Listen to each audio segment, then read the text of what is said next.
Kalau jadi Hindu, jangan jadi orang India. Kalau jadi Islam, jangan jadi orang Arab. Kalau jadi Kristen, jangan jadi orang Yahudi.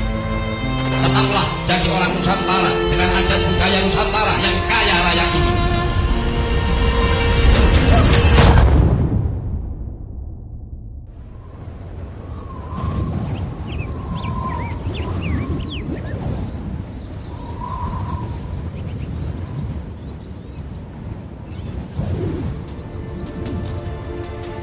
Bicara bangsa, bicara Indonesia, bicara negara, yaitu wilayah, rakyat, pemerintah, dan pengakuan dari negara lain.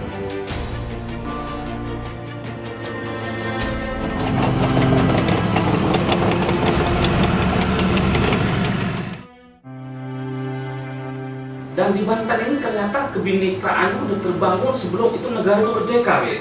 Betul. Jadi gini, masyarakat Banten itu masyarakat yang sudah majemuk sejak lama. Sejak lama ya. Bahkan sebelum Kesultanan Banten berdiri. Kesultanan Banten berdiri abad ke-16. Tahun 15 sekian.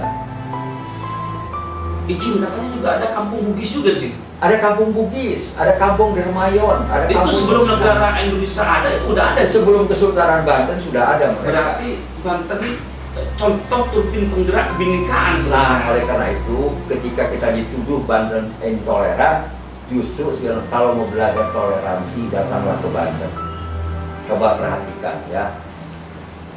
Ada prasasti makam Cina itu abad 10. Kesultanan Banten berdiri abad 15. Artinya selisihnya berapa?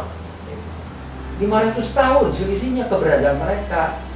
Nah, kemudian datanglah ketika Banten menjadi pelabuhan internasional ketika itu, pelabuhan yang sangat berpengaruh di Nusantara ini, berdatanganlah berbagai suku dari seluruh Nusantara, dan masyarakat Banten masyarakat yang egaliter terhadap sesama bangsa, siapapun dia, dari manapun dia, agamanya apapun. Tapi terhadap penjajah, Sultan Banten tidak pernah kooperatif. Itu buktinya istana keraton Surosoan rata dengan tanah. Kenapa sekarang jadi pecah menjadi 22 negara? Saudi, Yordan, Lebanon, Yaman, Irak, Palestina, Syria, Libya, Mesir, Oman, Bahrain, Qatar, Uni Emirat Arab. 22 negara mereka pecah. Agama sama, satu dataran, pakaian aja sama. Kenapa? Karena mereka tidak punya kesepakatan. Apa kesepakatan itu? Pancasila. Harus terpenuhi, yaitu wilayah, rakyat, pemerintah, dan pengakuan dari negara lain. Makanya kita ada bangsa, yaitu bangsa Indonesia, negara Indonesia yang beraneka ragam etnis, suku, ribuan pulau yang ada di seluruh Indonesia.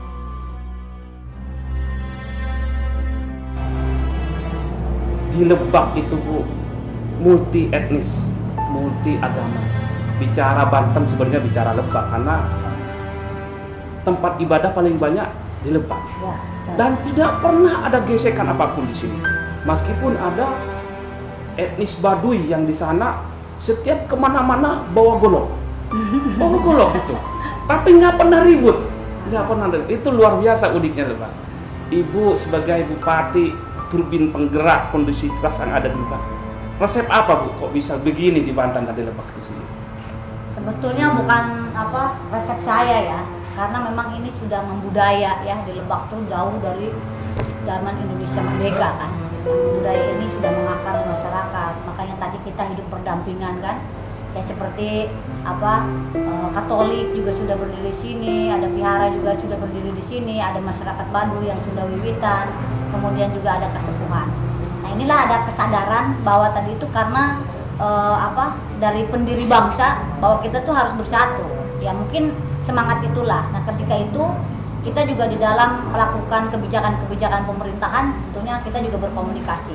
Dan saya sebagai seorang muslim juga tidak pernah membedakan itu kan. Jadi walaupun memang sebagian juga masih banyak diskursus kan, ya sebagian misalkan perempuan nggak bisa jadi pemimpin, kan ada kan seperti itu kan.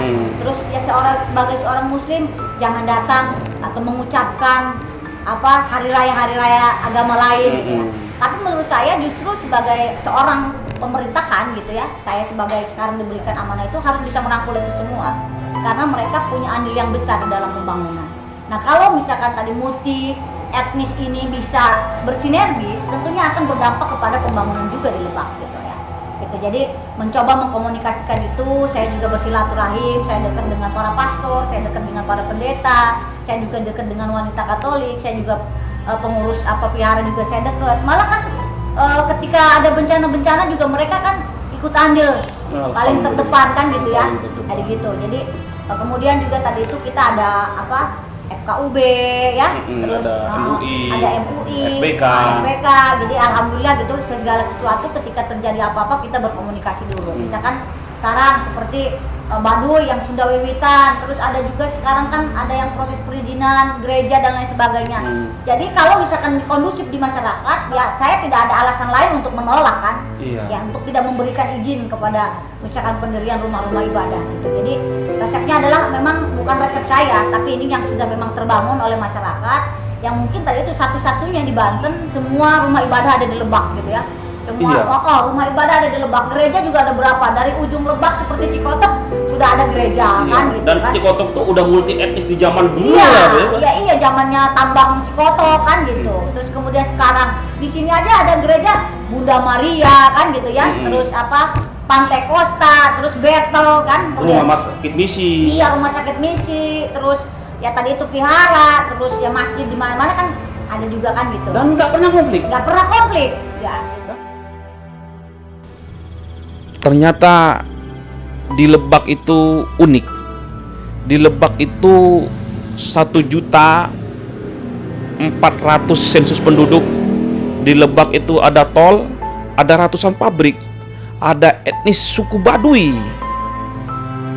yang kemana-mana bawa golok dan gak pernah ribut.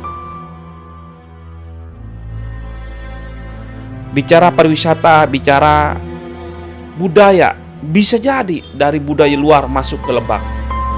Kita sekarang akan merapat ke kantor Dinas Pariwisata Lebak dan menemui Kepala Dinas Pariwisata Lebak, yaitu Bapak Imam. Bicara bandara, bicara ribuan pabrik yang ada di sini. Bicara budaya. Di sini jenengan sebagai Kadispar, gimana cara gitu mensyukuri kebinekaan yang ada di Banten ini? Oke, siap, Kak. Jadi seiring dengan perkembangan zaman, sebetulnya untuk kebinekaan, terus keragaman budaya, toleransi dan sebagainya di Kabupaten Lebak udah terpupuk dari zaman dulu, dari zaman nenek moyang.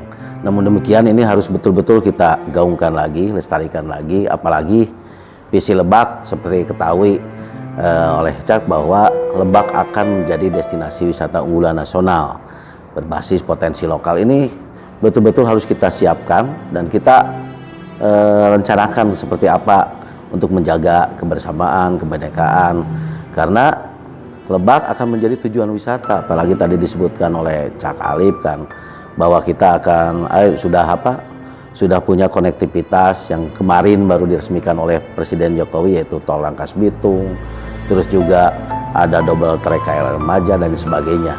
Dan ini sudah barang tentu kita tidak menampik lah dengan dibukanya pariwisata. Ada gesekan, bukan gesekan, ada elaborasi antara budaya yang datang ke Lebak dengan budaya kita yang ada di Lebak. Dan itu kita udah persiapkan dan kita udah koordinasikan dengan para pelaku budaya, khususnya kita ya punya dua masyarakat adat yang sangat kental lah dengan pelestarian budaya mereka, dan alhamdulillah sampai sekarang tetap bisa mempertahankan. Salah satunya kita punya masyarakat adat Baduy dan juga ada masyarakat adat Kasepuhan Banten Kidul yang alhamdulillah sekarang udah kalau masyarakat Banten Kidul udah membuka diri bahwa aset budaya mereka itu ternyata bisa dicontoh oleh dunia luar, oleh masyarakat luar yang datang ke Lebak bahwa ini loh adat budaya yang ada di Kabupaten Lebak selain Baduy itu. Dan sekarang karena seiring dengan perkembangan zaman, terus dengan visi Bupati juga, adat budaya itu kita jadikan atraksi, dalam artian bahwa adat budaya yang di Lebak biar mereka masyarakat selain generasi muda yang ada di Lebak, juga masyarakat di luar tahu, oh ini adat budaya yang ada di Kabupaten Lebak. Terkait kebinekaan di sini kan multi etnis juga di Kabupaten Lebak, multi etnis mulai dari keragaman agama di sini. Dari sejak dulu Cikotok berdiri udah ada gereja di zaman Belanda, betul. Berarti kebinekaan udah terbangun di di wilayah kita. yang pelosok dan jauh tempat ibadah paling banyak itu di Banten itu di Lebak. betul Chan. Artinya menjaga kondusivitas Lebak ini benar-benar dikawal kan gitu kira-kira. Betul. Dan itu tidak ada pernah konflik. Dulu saya sini udah 22 tahun. Ternyata dulu pernah ada maulid di terminal pasar itu, Muslim yang maulid, etnis Tionghoa yang beres-beres, yang gitu, yang nyapu, yang ini kan gitu. Artinya hal-hal itu udah terbangun di Lebak, dan meskipun multi etnis, multi tempat ibadah banyak, tapi belum ada gesekan di sini. Alhamdulillah. Dan ini perlu kita syukuri ya. Betul, Cak.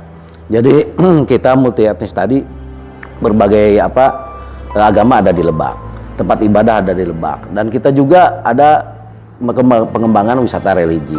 Salah satunya di Narimbang itu yang tiap hari Minggu itu banyak.